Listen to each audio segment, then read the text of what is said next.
बिस्मिल्लाहिर्रहमानिर्रहीम। अस्सलाम वालेकुम क्लास 10 के स्टूडेंट्स, कैसे हैं आप? उम्मीद है कि आप लोग घर में बैठ के स्टडी कर रहे होंगे। आपको पता है कि आपका एग्ज़ाम बिल्कुल नज़दीक है और ये जो छुट्टियां हैं इसमें आप लोगों ने पढ़ना है और हमने भी चलो थोड़ा बहुत जो काम है। मैं भी किसी वजह से वीडियो नहीं बना सका, काफ़ी दिनों से 2-3-4 दिन हो गए कोई वीडियो मैंने अपलोड नहीं की बना के। तो आज चलो हम चैप्टर 15 जो है फिज़िक्स का, उसके 2 न्यूमेरिकल हो चुके हैं, 3 रह गए हैं, तो उनको इंशाल्लाह आज करते हैं। हाँ जी, आप बताइए कि 15.3 पढ़े जरा, क्या दिया हुआ question? A step-down transformer has a turn ratio of 100:1 and AC voltage of amplitude 170 voltage is applied to the primary. If the current in the primary is 1.0 mA, what is the current in the secondary? यानी इसमें आपने 2-3 चीजें निकालनी है, ठीक है। आप जी आप आहिस्ता आहिस्ता दोबारा से पढ़े, क्या दिया क्या हुआ डेटा के अंदर। सबसे पहले क्या दिया हुआ जी? रेशियो दी हुई है जी। इसका मतलब है प्राइमरी टर्न्स दी है और क्या नाम उसका सेकेंडरी टर्न्स दी हुई है। स्टेप डाउन ट्रांसफार्मर है। यस। जी, इसमें दिया है प्राइमरी टर्न्स। प्राइमरी टर्न्स क्या रेशियो क्या दी हुई है? 100 रेशियो। प्राइमरी टर्न्स हमारे पास आ गई 100। इसको जाहिर करते हैं एनपी से, इससे जाहिर करते हैं एनपी से 100 है। और सेकेंडरी रेशियो भी दी गई है, secondary ratios.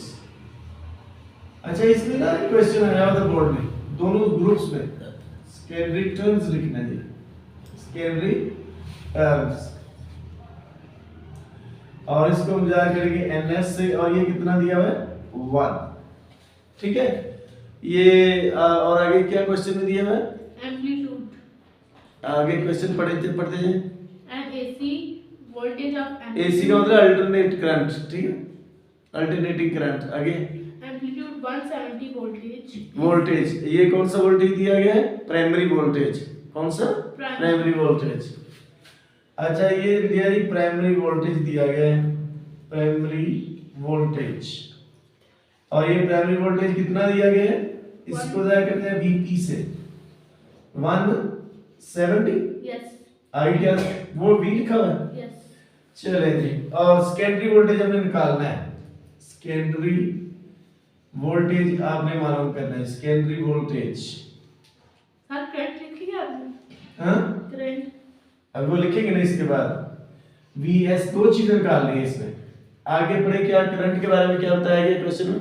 If the current in the primary is 1, primary current दिया हुआ है 0। अच्छा, प्राइमरी करंट दिया हुआ है जी हमारे पास, प्राइमरी करंट। इसको जाहिर करें, करंट को ना आई से जाहिर करते हैं। आईपी कितना दिया है? 1 मिली एम्पियर, ठीक है। इसके एम्पियर बनाएंगे तो क्या आएगा? 1 मल्टीप्लाई 10 की पावर -3 ए, ठीक है। और मालूम क्या करें? Secondary current, secondary current. ये चीजें आपने 2 मालूम करनी है जी इसमें, ठीक है। सेकेंडरी करंट को किससे जाहिर करेंगे? आईएस से, ठीक है। ये क्वेश्चन है, आप सॉल्यूशन डाला फिर फार्मूला लगाएंगे। पहले हम क्या मालूम कर लेते हैं? वीएस, ठीक है। ये फार्मूला आता है, फार्मूला लगाएंगे इसके लिए, वीएस के लिए फॉर वीएस। ये फार्मूला है VS over VP is equal to NS over NP. ये फार्मूला है। अब यहां से फार्मूला अप्लाई करेंगे तो क्या बन जाएगा? वीएस इज इक्वल टू आ जाएगा एनएस ओवर एनपी मल्टीप्लाई आ जाएगा वीपी। इसमें तो वैल्यू पुट कर लेते हैं, इधर कर लेते हैं आगे। तो वीएस की वैल्यू क्या निकालेंगे हम? कैसे? एनएस कितना दिया हुआ है? 1, और एनपी कितना दिया हुआ जी? 100 मल्टीप्लाई क्या दिया है? वीपी। वीपी कितना है? 170 वोल्ट, 170 वोल्ट। इसको 100 को 170 से डिवाइड करो जरा, क्या आता है भाई? 100 को करो 170 से डिवाइड, 170 डिवाइडेड बाय 100 क्या है? 0.588. सोच लो। Yes. तुम्हें से डिवाइड करना भी नहीं आया, बदतमीज। लिखो 170 डिवाइडेड बाय 100, लिखो जरा कैलकुलेटर से। कैलकुलेटर से डिवाइड नहीं हुआ पावेगा। अच्छा जी, अब हम 1.70 मतलब 1.7 या 1.70। अच्छा, अब हमें क्या निकालना है? For IS, for IS formula लिखेंगे इसका। IS formula IS VS is equal to IP और VP, ये फार्मूला है, ठीक है, करंट का इसके साथ। अब हमने क्या यहां से क्या निकालना है? IS किसके इक्वल आएगा? IP मल्टीप्लाई VP, और नीचे क्या आ जाएगा हमारे पास? ये आ जाएगा हमारे पास, लिखते हैं ना BS, इधर लिख के फिर इधर लिखेंगे ना, इस साइड पे लिख देते हैं, ठीक है। इधर नजर आ रहा है ना आपको? सही है। अच्छा, ये लिखेंगे so IS is equal to IP कितना है? ये है 1 मल्टीप्लाई 10 की पावर -3 मल्टीप्लाई VP कितना है? 170 वोल्ट और डिवाइडेड बाय VS कितना निकाला है आपने? 1.7, ठीक है जी। अब आ गया IS 1 मल्टीप्लाई 10 की पावर -3। अब से डिवाइड करना है इसको। 170 से डिवाइड करें 1.7 को या 1.70 को। 170 डिवाइडेड बाय 1.7 100। अब ये आ गया जी 100। अब ये -3 है ना, तो 100 में 100 को 1 से मल्टीप्लाई करेंगे तो क्या आएगा? 100 मल्टीप्लाई 10 की पावर -3 है जी। -3 आपने खत्म करना है। अगर -3 को खत्म करेंगे तो पॉइंट किस तरफ जाएगा? लेफ्ट की तरफ या राइट की तरफ? -10 की पावर लेफ्ट की तरफ। 100 में चूंकि पॉइंट नजर नहीं आ रहा तो इधर होगा, तो यहां से शिफ्ट होके इधर आएगा 3 डिजिट, तो क्या बन जाएगा? आंसर क्या बनेगा? ये देखो 1 डिजिट, ये 2 और ये 3, तो ये आ जाएगा 0.1 या 0.1। अच्छा, इसका आंसर क्या दिया? 0.1। और IS करंट का यूनिट क्या होता है? एम्पियर। करंट का यूनिट क्या होता है? एम्पियर। तो यूं ये जो क्वेश्चन नंबर 3 है ना, ये फिनिश हो गया, ठीक है। इसको इस तरह करना। इसका वो किधर गया है? इसको साफ करने वाला काम सिस्टम, ये इसको करते हैं, क्वेश्चन को साफ कर लेते हैं और फिर 15.4 करते हैं। 15.4 में क्या कहता है?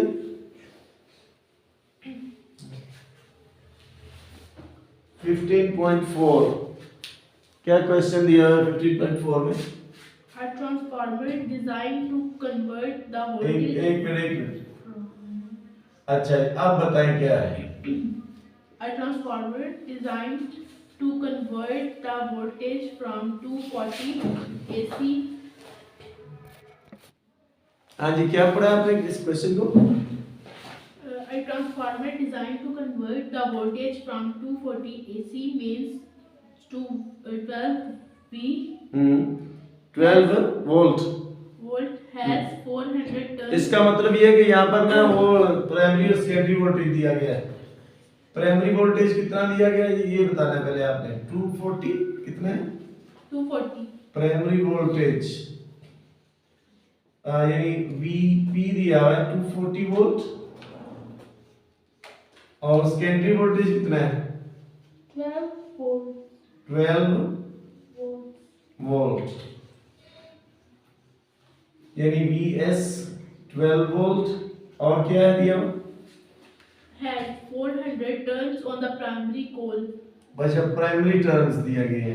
प्राइमरी टर्न्स कितनी है? प्राइमरी टर्न्स जी 400.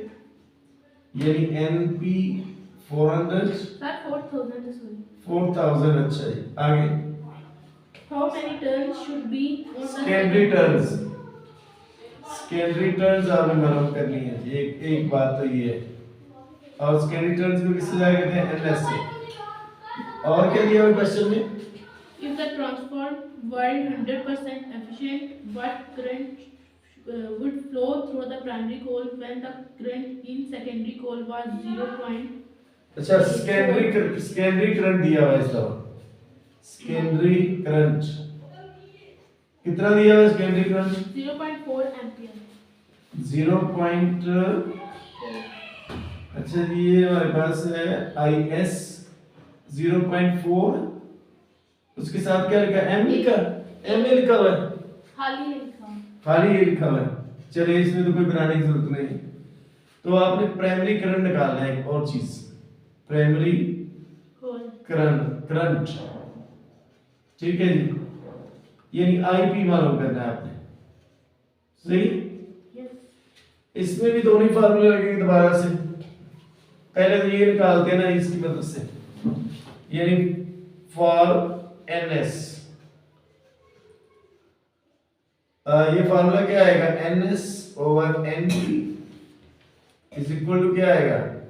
VS over VP। अच्छा, ये याद रखना है, जो चीज आपने इधर लिखनी है ना, जैसे NS लिखा है तो नीचे पर, और इधर भी NS भी उस हिसाब से लिखना है। सेकेंडरी ऊपर लिखा है, इधर भी सेकेंडरी ऊपर, इधर प्राइमरी नीचे, इधर भी प्राइमरी नीचे, ठीक है? ये ध्यान रखना होता है।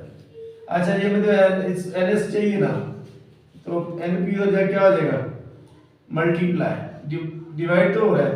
Yes sir. लो जी, इधर आ गया NP, वैल्यू पुट करो। VS कितना है भाई? 12 वोल्ट। 12 volt. VP कितना है? 240। और NP कितना है? 400. 4000।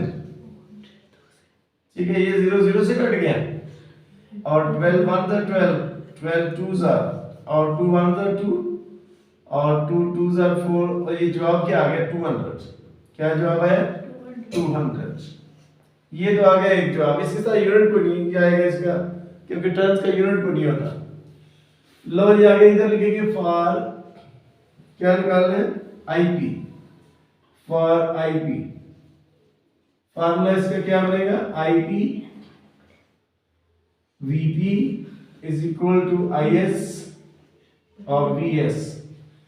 लो जी, IP को हम मालूम करेंगे, तो ये VP तो मल्टीप्लाई हो रहा है, तो क्या आ जाएगा? Divide.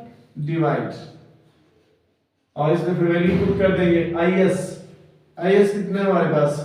0.4 एम्पियर, और VS कितना दिया हुआ जी? VS 12 volts. 12 volts. 12 वोल्ट, और नीचे है VP कितना है? 240। कितना है? 240. 240 जी। ये आपने निकालना है।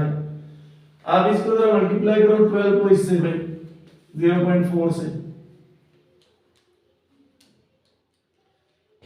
क्या है? 4.8. 4.8, और डिवाइडेड बाय 240,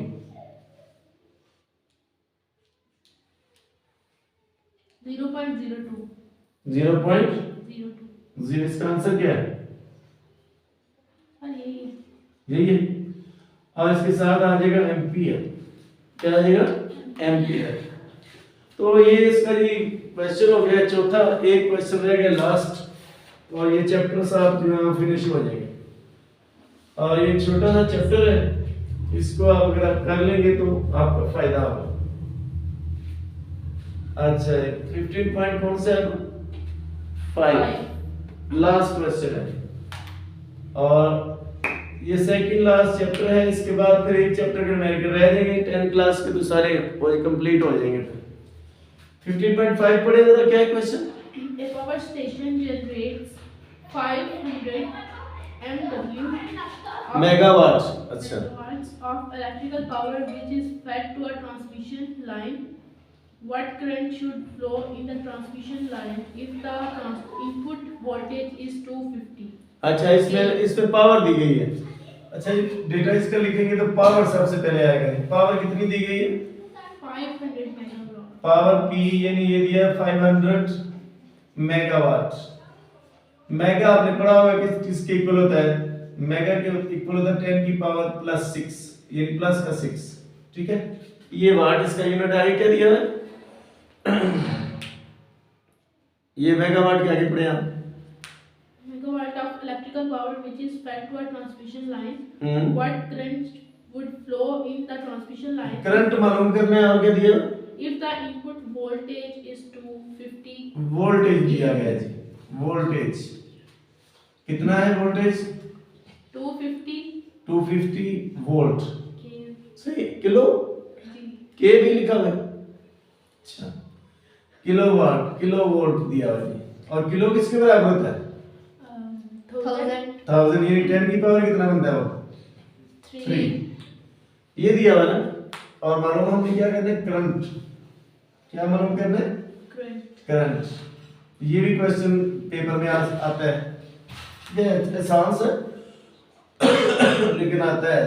सॉल्यूशन इस ये छोटा क्वेश्चन होना चाहिए, इसको नहीं बड़ा होना चाहिए, क्योंकि करंट मालूम, एक चीज मालूम करनी है ना। फार्मूला क्या होता है? P = IV। ठीक है। अच्छा इधर देखो, I की वैल्यू कैसे निकालेंगे? इधर देखो, I = V, इधर मल्टीप्लाई और उधर ये क्या होगा? Divide. तो फार्मूला बन जाएगा I = P/V। तो इसमें वैल्यू लगा देंगे। P की क्या वैल्यू है? 500 मल्टीप्लाई 10⁶ वाट, और नीचे आ गया 250 मल्टीप्लाई 10⁻³ वोल्ट। अच्छा एक बात तो ये है कि ये 0 0 से कट गया, और 25 1 जा 25 25 2 टाइम, तो ये आ गया 2 मल्टीप्लाई 10⁶ और +3 ऊपर जाके क्या आ जाएगा? -3। और यूं हमारे पास I की वैल्यू क्या आ जाएगी? 2 मल्टीप्लाई 10⁻³ और इसका आंसर किलो में दिया हुआ है या बस इधर से छोड़ा? तो 10⁻³ का मतलब किलो ही होता है। इसकी आप क्या क्या लगा देंगे? किलो, और करंट यूनिट इसका यूनिट क्या होता है जी? करंट का एम्पियर। 2 किलो एम्पियर इसका फिर आंसर आ जाएगा। ठीक है। यूं इस ये चैप्टर 15 जो है उसके न्यूमेरिकल सारे खत्म हो गए हैं, और इनको आपने अच्छे तरीके से करना है। आपको पता है जब ये पेपर हुआ इसी साल, इसमें जो पहला न्यूमेरिकल आया हुआ था दोनों ग्रुप्स के अंदर, यानी फर्स्ट ग्रुप में भी सेकंड में भी, और जितने भी पंजाब के बोर्ड है सब में इस चैप्टर से न्यूमेरिकल आया हुआ था। इसका मतलब स्कीम के अंदर था ये सारा। तो इसके 5 न्यूमेरिकल हैं, बहुत ईजी से हैं, और आपने इनको अच्छे तरीके से करना है। ठीक है जी सब ने। अब thank you so much for watching ji.